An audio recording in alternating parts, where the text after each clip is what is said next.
नमस्कार। आज हम एक बहुत ही अहम विषय पर बात करने जा रहे हैं, राष्ट्रीय विधिक सेवा प्राधिकरण यानी नालसा। हाँ, नालसा। हमारे पास भारत में विधिक सेवाएं नालसा की भूमिका लेख से कुछ खास जानकारी है और हम समझने की कोशिश करेंगे कि ये संस्था मतलब नालसा भारत में न्याय तक पहुंच कैसे मुमकिन बनाती है, खासकर उन लोगों के लिए जो शायद थोड़े वंचित है। बिल्कुल, ये बहुत जरूरी पहलू है हमारे न्याय तंत्र का। कभी सोचा है कि अगर किसी के पास वकील करने के पैसे ना हो तो क्या होता है, उन्हें कानूनी मदद कैसे मिलती है? सही सवाल है।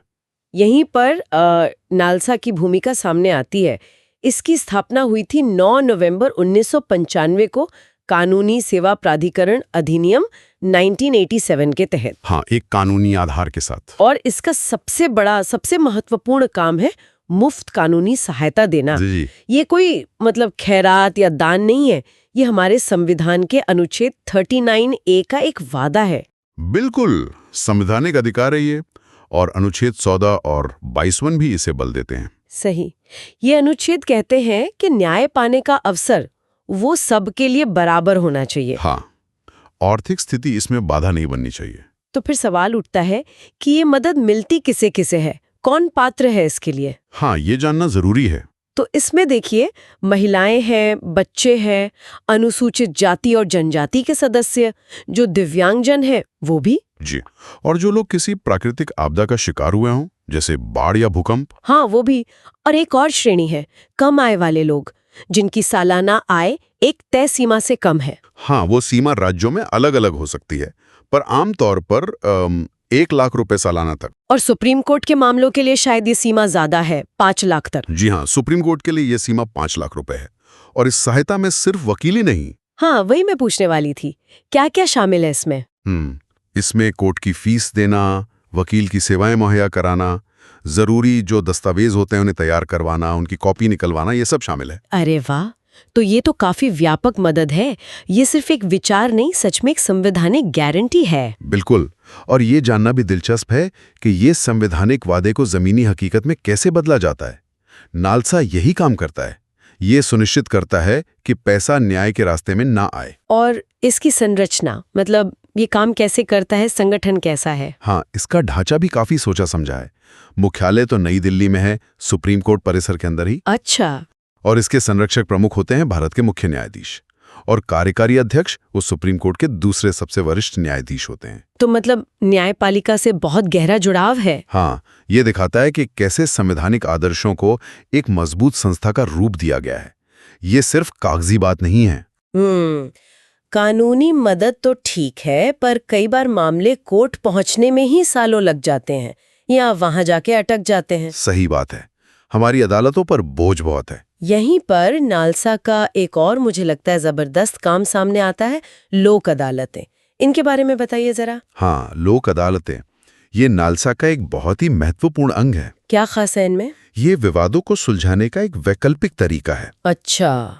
ये आपसी सहमति से, तेजी से और कानूनी तौर पर बाध्यकारी तरीके से मामलों को निपटाती हैं। मतलब इनका फैसला मानना पड़ता है। बिल्कुल, इनके फैसले को सिविल कोर्ट की डिक्री के बराबर माना जाता है। उतनी ही कानूनी ताकत होती है। और मैंने सुना है कि इनके फैसलों के खिलाफ अपील नहीं होती, ये सच है? ये बिल्कुल सही है, और यही इनकी सबसे बड़ी खासियत है।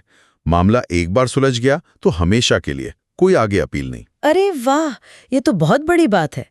तो ये मुकदमे शुरू होने से पहले भी मामले ले सकती हैं? हाँ, मुकदमेबाजी से पहले के स्तर पर भी, और जो मामले अदालतों में सालों से लंबित पड़े हैं उन्हें भी। इन्होंने लाखों मामले सुलझाए हैं। लाखों? जी हाँ। अगर हम इसके व्यापक प्रभाव को देखें तो ये हमारी अदालतों का बोझ काफी हद तक कम करती हैं और न्याय प्रक्रिया को सस्ता और सुलभ बनाती हैं। हाँ, सस्ता और सुलभ होना तो बहुत जरूरी है। और नालसा का पूरा एक नेटवर्क है। राष्ट्रीय स्तर पर नालसा, फिर राज्यों में राज्य विधिक सेवा प्राधिकरण यानी SLSA, फिर जिलों में DLSA, और तालुका स्तर तक समितियां हैं। तो मतलब एकदम नीचे तक पहुंच है इसकी। हाँ, ये न्याय को एक तरह से आम आदमी के दरवाजे तक पहुंचाने का एक बहुत ही कुशल तरीका है। लेकिन नालसा सिर्फ कोर्ट रूम या लोक अदालत तक ही तो सीमित नहीं है ना, और भी कुछ करता है? नहीं, बिल्कुल नहीं।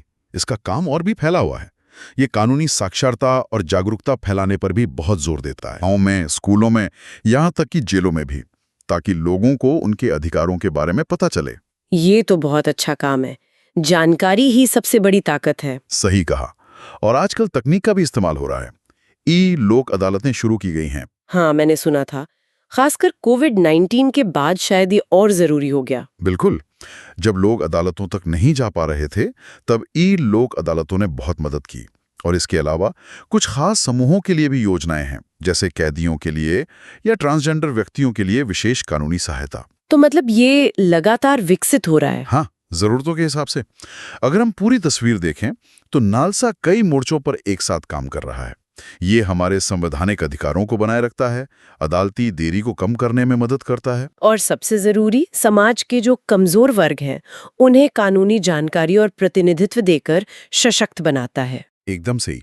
ये भारत के सामाजिक न्याय के मिशन का एक केंद्रीय स्तंभ है। तो संक्षेप में कहें, आज हमने देखा कि कैसे नालसा मुफ्त कानूनी सहायता, लोक अदालतों के जरिए त्वरित न्याय और कानूनी जागरूकता फैलाकर भारत में न्याय तक समान पहुंच सुनिश्चित करने में एक बहुत ही अहम एक केंद्रीय भूमिका निभा रहा है। हाँ, ये सब बातें तो हमने समझ ली, पर ये जानकारी हमें एक और दिशा में सोचने पर मजबूर करती है। वो ये कि ये जो राष्ट्रीय ढांचा है, ये अलग-अलग राज्यों और समुदायों की जो विशिष्ट ज़रूरतें होती हैं, उनके हिसाब से ज़मीनी स्तर पर कैसे अनुकूलित होता होगा। ये दिलचस्प सवाल है। जैसे मिसाल के तौर पे किसी खास इलाके में, मान लीजिए असम में, वहाँ लोक अदालतों का वास्तविक प्रभाव क्या रहा होगा, लोगों का अनुभव कैसा रहा होगा, या फिर भविष्य में टेक्नोलॉजी कानूनी सहायता के इस पूरे परिदृश्य को और कैसे बदल सकती है। ये कुछ ऐसे पहलू हैं जिन पर आगे और गौर किया जा सकता है।